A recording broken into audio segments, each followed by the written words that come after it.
right, hello everyone, and welcome to this week's discussion on realism in the soundtrack. I know, super excited about this one. So, realism in the soundtrack. Basically, uh, this is the various attempts of trying to get sound to be almost like real life, or at least have this sense of authenticity to them. And these practices have been going on since the early sound films, and it is one of those practices that is continued today.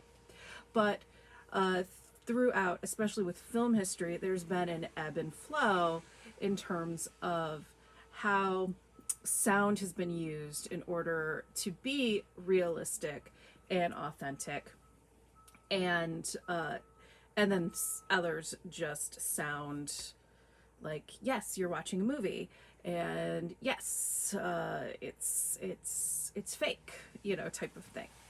So we're gonna, discuss that, and also a little bit of the influence of a period of documentary film that stressed a type of realism that you have, or truth, uh, that was popular in the 50s and into the 60s, and again, I have some examples, uh, and we do have, various examples of this still in film and television today, in this attempt of being authentic, this attempt of being real.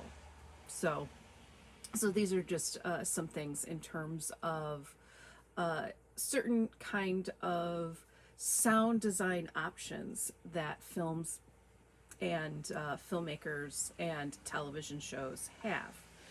And a lot of this has to do with the musical soundtrack.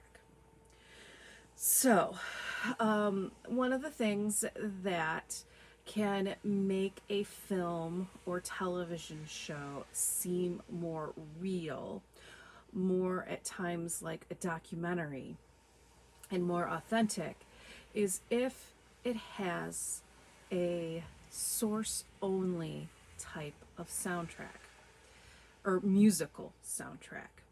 This means that the music is only diegetic within the film or television show. Now, this doesn't count for opening credits and closing credits, but this is something that pertains to the fact that when you're in the story, the only time that you hear music is when characters are listening to it on the radio, or playing it on a record player, or singing along. And this also gives you a sense of not only time and place, but it also situates the characters within this time and place as well. And and then also how the dialogue comes across, and also how the ambient sounds or natural sounds are coming, or the added sound elements that fool you into thinking that this was created ambient sounds.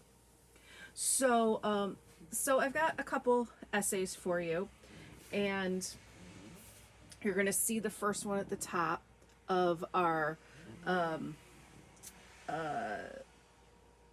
in your course documents, and it is called Realism. It's actually called Musical Breakdown: Realism in the Soundtracks of the Early 1930s from Jeffrey Bullins. And so I have it right there. And Bullins goes into great detail about how he selected a couple films from the early 1930s that stress this kind of realism. And in this case,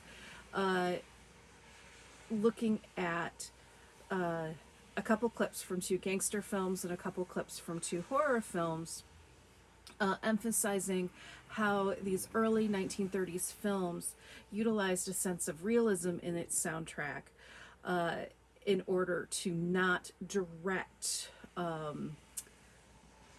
the audience into feeling a certain way that an orchestrated, you know, score would. And though these were around at the time, this was some of the, you know, beginning of more complex sound design in film in the 1930s. And so this article goes into great detail about how, because of the lack of a score, there is music, you know, in the opening titles, but for the most part, it is, you know, you have these scenes that are, you know, giving you a sense of authenticity, and also the sense of violence and horror are represented by what you hear through the sound design, just through dialogue and sound effects. And Mr. Billings, you know, does this huge discussion and focusing on clips from four films, and they're all from 1931. And it is the gangster film Little Caesar, the gangster film Public Enemy, and the Universal horror films Dracula and Frankenstein. And it's one of those things where his analysis of these scenes, I think, are quite good. And you know, I'm not going to spoil it by, you know, going too much into all of this, but I do definitely want you to read this. This one is not a very long article for you to read. Let me see about how many pages. It probably is not going to tell me. Sorry, okay. It's only 9 pages long, and he does a really good job of, when he gets into his analysis, you know, showing, you know, which clip that he, you know, it's like show clip, what he's talking about, and that sort of thing. So, and also breaking it down between the Universal horror films and the gangster films. So he talks with the gangster films first, and then goes into detail about the Universal horror films. And then he does bring up other films that come out later that also has elements of this, but starts to move into more stylistic sound design. And then also talking about current examples today. So read this article, and each of the clips that we have in this essay, or for this essay, I have in your course content. So this is something that I definitely want you to look at. So the first clip is from Little Caesar, and the second clip is Public Enemy. Third clip is Dracula, and then you have Frankenstein. So in this case, with the lecture today, I'm going to give you time to read these and watch those clips. But I do find it fascinating, especially with the Dracula and Frankenstein, how they utilize this sense of realism through the use of sound effects and you know, and just dialogue. And then their sequels are, you know, heavily used score. And so I find that, you know, quite fascinating. The next article that you have is by Julie Hubbard, and she writes a lot about music and film and the soundtrack. And she has an article entitled, here you go, it's in there, whatever happened to great movie music, cinema verite, and Hollywood's film music of the early 1970s. All right. Now the quote is originally, I think, is it from Elmer Bernstein? Yeah, I think it's yeah, it's Elmer Bernstein, I believe, originally did the quote. And it was one of those questions about when we started to get into the 60s and into the 70s, we started to do this move away from, not all films started to have traditional film scores. And as I said, the ebb and flow, especially with film history, is that we've got the films that choose to have a sound design that is trying to be realistic, and then you have your traditional golden age era films that have the score and the importance of the score. And yes, we do have some, especially in the 1950s, we start to have films that are known as social realism films, where they are more topic based. But we really don't get into this. And we also have our jukebox musicals in the 50s that, again, also start to feature pop songs in it. And then in this, as we talked about the previous week, we have this, whole era of now we're starting to have these compilation scores that feature rock music, jazz, that sort of thing. So the film composers were trying to figure out, well, what happened to the stuff that we're doing? And basically, this article goes into great detail about how, especially in the 60s and into the 70s, this transition moving away from every film having a traditional film score. This also starts to talk about, yes, how pop sounds and pop music starts to infiltrate. But then she specifically looks at and analyzes the influence of the cinema verite documentaries and the direct cinema documentaries, and she seems to lump them all together, and how this type of cinema begins to influence the filmmakers of the early 1970s, especially a set of films, Dog Day Afternoon, The Last Picture Show, Mean Streets, and I know I'm forgetting another one. I feel like there was the trifecta would be three. There were four, and I don't know why I'm forgetting. I don't think it's The Graduate. Gosh, why did I miss it? Oh, it's like I used to know this essay like by the back of my hand, but that's okay. So, I'm getting there. This is why Sunday afternoon, Last Picture Show. Oh, American Graffiti. So George Lucas and American Graffiti, The Last Picture Show by Peter Bogdanovich, Mean Streets by Scorsese, and Dog Day Afternoon by Sidney Lumet. Now, this is where, at the very beginning of my discussion today, I started talking about this whole concept of source music only. And going into cinema verite and direct cinema, cinema verite is kind of an outshoot. And okay, so here I am. I'm going to be doing my history of film here.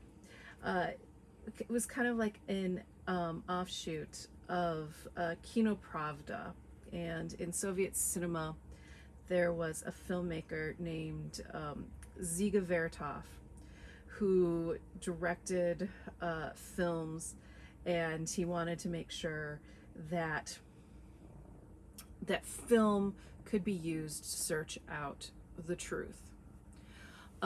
Also, films could also catch life unawares. So, especially in the early silent era, and also silence going into the sound era, there were a lot of documentaries that came out that were referred to as city symphonies. And they were typically films that just showed you a lot of times the day in the life of a city. And Ziga Vertov kind of took this and his key Kino Pravda type of film, and also film that also features this whole concept of life caught unawares, is his film Man with a Movie Camera.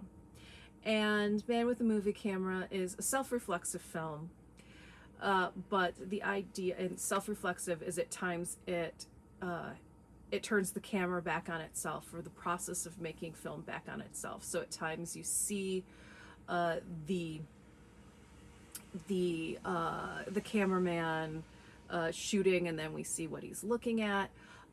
We see the editor editing, and we actually, it's almost like she's rocking the reel, and we see, the different frames that she's working on and that she's editing. But also in terms of like a city symphony, we're shooting, the city, and and at times you're seeing the city wake up, and and then you see them, go to sleep.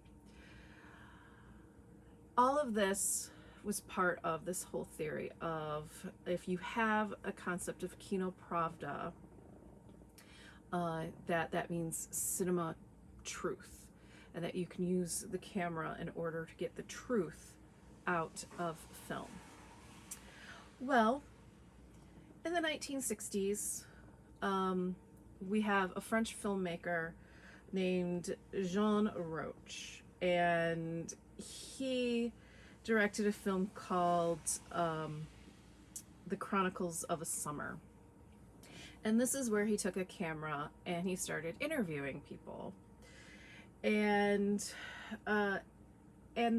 this was, he was also an anthropologist as well. And the way he approached this filmmaking was through this concept of cinema verite. Kind of a nice, it's the French translation of Kino Pravda, cinema truth. So yes, cinema verite, cinema truth. And so this whole concept of going out and filming and trying to capture a subject as it is. And this also was very doable in the 1960s with the development of lighter weight handheld film cameras, and also portable sync sound tape recorders. So the Nagra recorder and the sync sound, and the the more portable, almost news-like handheld film cameras allowed documentary filmmakers to engage in this concept of cinema verite. And this type of documentary filmmaking also influenced a bunch of American and British filmmakers as well. And a lot of times when we talk about a lot of times we refer to them as direct cinema filmmakers. But the article kind of lumps them all under cinema verite. And the key filmmakers of the direct cinema is Robert Drew, Richard Leacock, D.A. Pennebaker, and the Maisel brothers. And and Frederick Wiseman. How can I forget good old Frederick Wiseman? And these filmmakers went out, and again, when they were shooting certain subjects, the whole concept for them was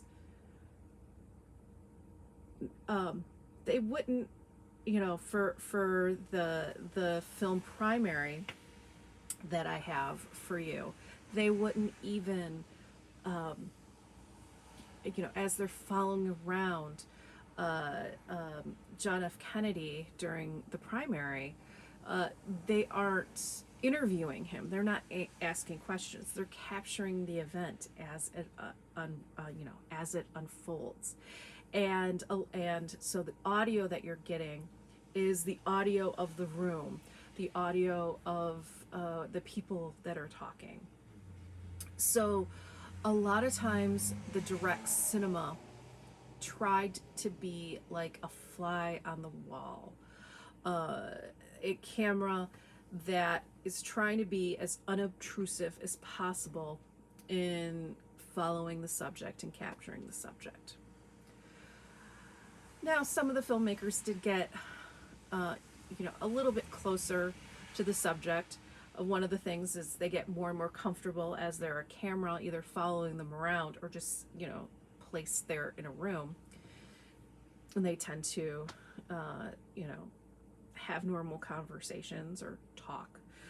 And it's also interesting how around this time we start to get, especially in the late 60s, early 70s, many of these direct cinema filmmakers also start to do music documentaries. But these music documentaries overall tend to be capturing either the musicians while they're on tour, or the musicians at a specific event. So this is when we start to have, and probably the key one is D.A. Pennebaker's documentary on Bob Dylan and Don't Look Back. And, they followed him around. You've got Dylan, talking to the camera. You've got Dylan meeting Donovan, and both of them performing. And so again, we've got this whole concept of actually utilizing source music only. So the only music that you hear is what's being performed, or what people, like if they turn on the radio in the car, that's all that you hear. The Maisels, their first major one was Salesman, but one of the ones that I love, and let me see if I can grab it really quickly. Grey Gardens. So yes, Grey Gardens is probably one of the iconic Maisel films about the Big and Little Edie Beale, and they're related to Jacqueline Kennedy Onassis, and it's kind of heartbreaking, but it's one of those things where their style of documentary is quite fascinating to watch.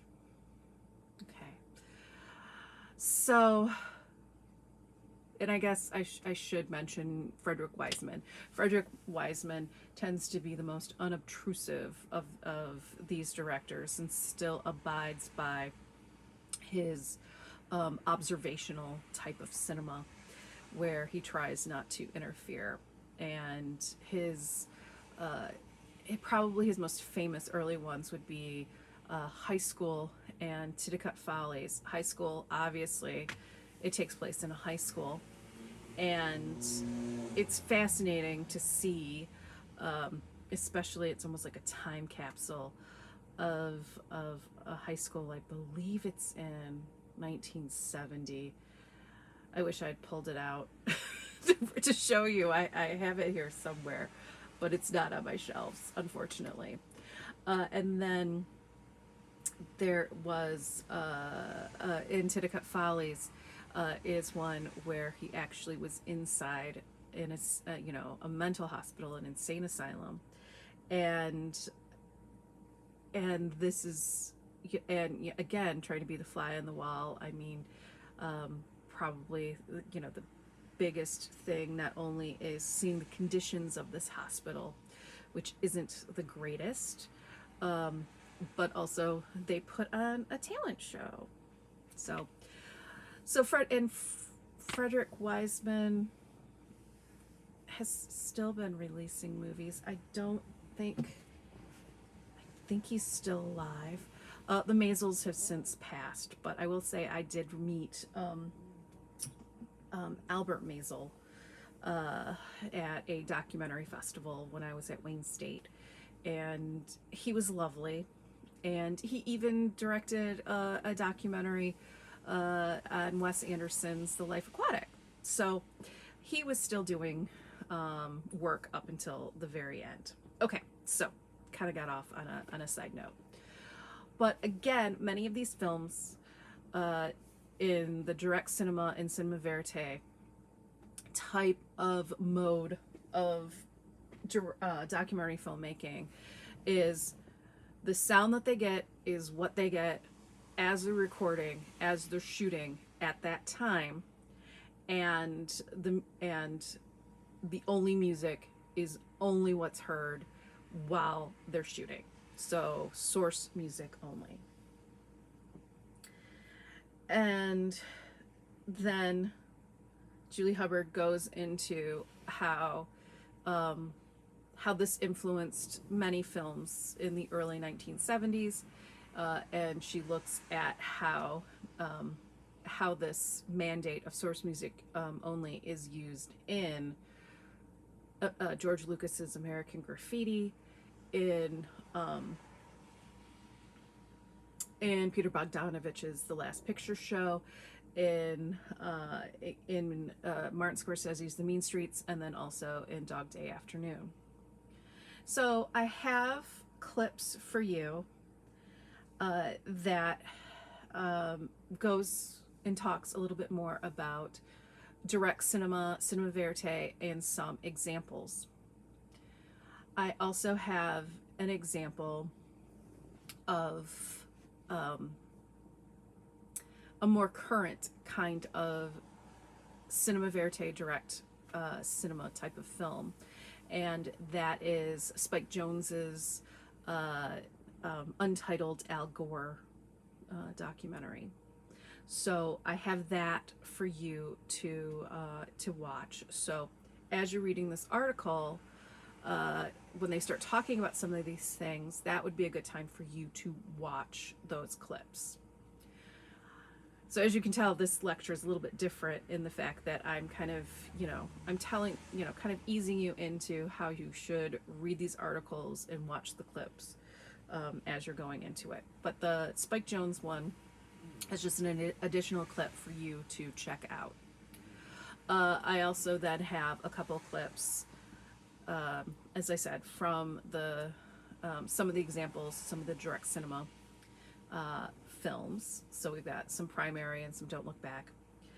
And then we have a couple of clips from Dog Day Afternoon and The Last Picture Show. Now, Dog Day Afternoon is particularly interesting in the fact that its sound design really takes this whole concept of source music only in its attempt to achieve the realistic very seriously. And the beginning of the film, and I have the clip there for you, the beginning of the film is all, you hear the song by Elton John, and you get to see a bunch of elements of the time and place of the city. Dog Day Afternoon is also based on a true story, so the fact that the sound design is done the way it's done, that Sidney Lumet decided that this is how the sound design is going to be, also is quite fascinating and interesting. So the Elton John song starts off as non-diegetic. It is used to score the opening. And then when we start to get into the actual story, where we meet Al Pacino right before he's going to, attempt to rob this bank, this is when the music turns to source music, and you hear it coming out of the car radio. And then when they turn the car radio off, at this point, there is no score. And anytime that you hear any music in the film, you know, as the story's going, is if it's coming out of a radio or out of a television or someone singing. And the sounds in the film is trying to be as realistic as possible. So, yeah. And if you ever get a chance to watch Dog Day Afternoon, it's a fascinating film, and I do highly, highly encourage you to check that one out. So, and then the Last Picture Show, I have the clips for the clip for that again shows how Peter Bogdanovich is trying to really give you the sense of time and place, and also interesting that the film also takes place.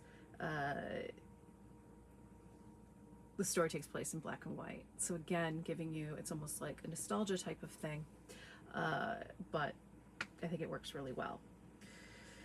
And then I kind of end my clips, though it's not part of Julie Hubbard's article, that a lot of the what we would refer to as found footage or documentary style television shows and films, we typically refer to shows like The Office as a mockumentary.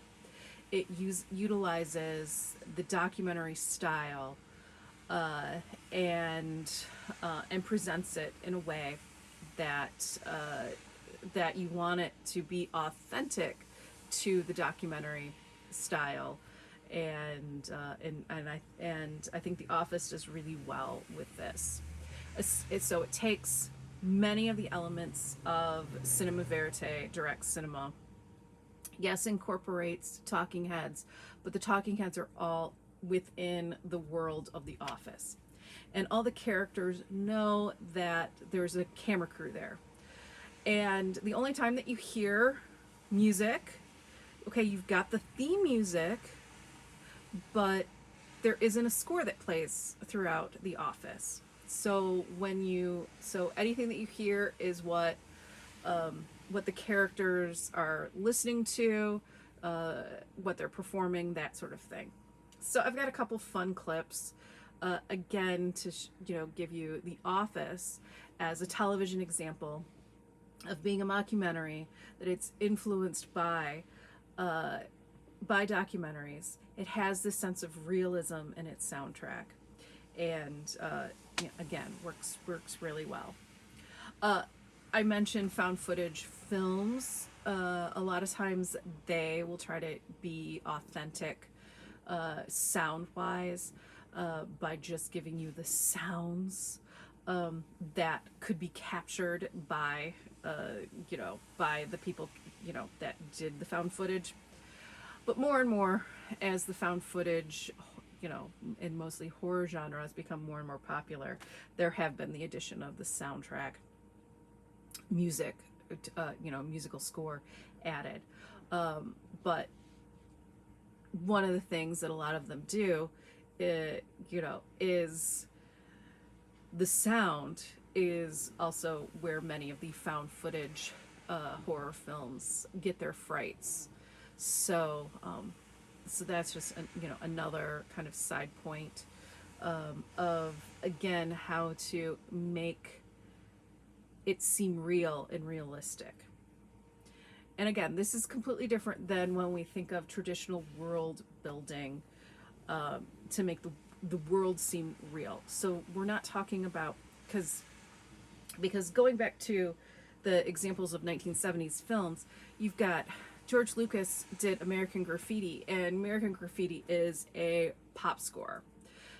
So it's a pop compilation score. It's all music of the era, and people are listening to the radio. Wolfman Jack is the DJ.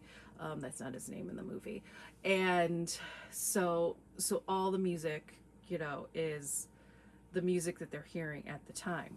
But then his next major film, Star Wars, is scored by John Williams. So going back to, going back to this type of traditional underscore. And I totally lost my train of thought. Oops. But, but yeah, how, yes, Lucas, that was my train of thought.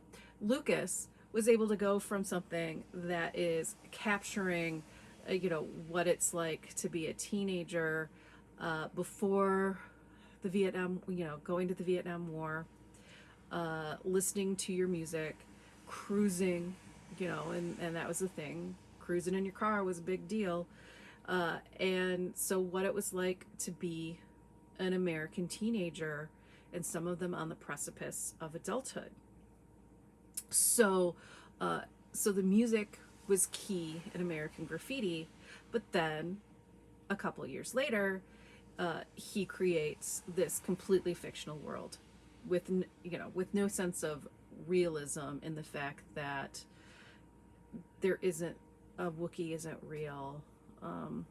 There are R2D2 isn't real, especially in 1977. So we're talking about the elements of trying to tell a true story, elements of also telling a story that's trying to give you this sense of authenticity and realism. So I hope this helps. So this whole concept of cinema truth, this whole concept of source music only, and heavily reliance on dialogue and sound effects. In the case of the documentaries of the time, they just captured the sounds, the ambient sounds that were coming through the microphones. Fictionalized films can add these elements to, give it an additional sense of heightened sense of realism and authenticity. This is what the original examples that, as you will read in the in the Billings article about 1931 with Little Caesar, Public Enemy, Dracula, and Frankenstein, how they had to incorporate these elements to make it seem real. Incorporate the gunshots, incorporate the street sounds, incorporate the footsteps, incorporate the sounds of rodents. So I think this is a fun week for y'all. Your discussion will be about what is it, this whole concept of realism. So I mean, you can read it, but this is where I want you to refer back to these two articles that you're going to read this week. But what is this concept of realism for the soundtrack? What is source music only? Cinema verite. So make sure you review all of that. Next week, there is no lecture. This is just, you will be presenting your soundtrack scene analysis to me. Make sure that you sign up. And I forgot what I gave you as your sign up deadline. So let me make sure I put that in here. But you need to make sure that you sign up so that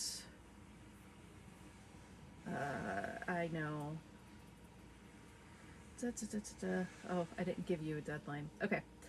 Well, since we are starting this up on Tuesday the 12th, if you do not sign up by end of day Sunday,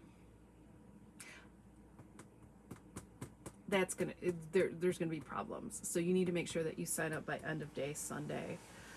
So that means that the same day that your discussion journal is due, that's when that is due. Also, the only thing that you'll be concentrating on week 7 will be your